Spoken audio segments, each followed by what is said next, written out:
This method can help answer key questions in the study of seizure mechanisms, such as what neural subpopulations are responsible for electrographic seizure onset and termination.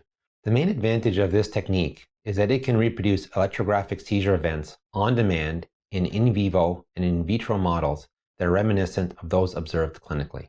This technique can also be used to efficiently search for potential anti-seizure therapies by attempting to trigger electrographic seizure events during the application of different anti-seizure drug candidates.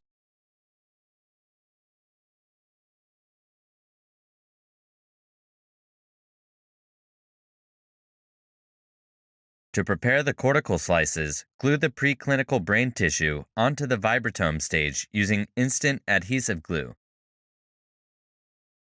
Gently place the specimen holder into the buffer tray.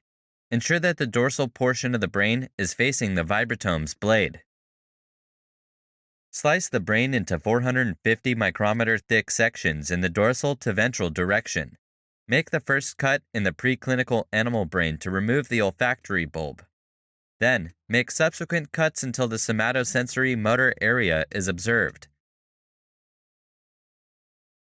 Use a wide-bore pipette. Transfer the targeted coronal slices to a petri dish containing cold dissection solution. For the coronal slices, make a transverse cut just below the neocortical commissure and then cut at the midline to separate the hemispheres. Then, use a new razor blade to cut off any excess tissue from the slices. It's critical to perform the brain slicing procedure efficiently. Every moment the brain tissue is not submerged in ACSF is detrimental to its quality. Damaged, poor quality brain tissue is less likely to generate electrical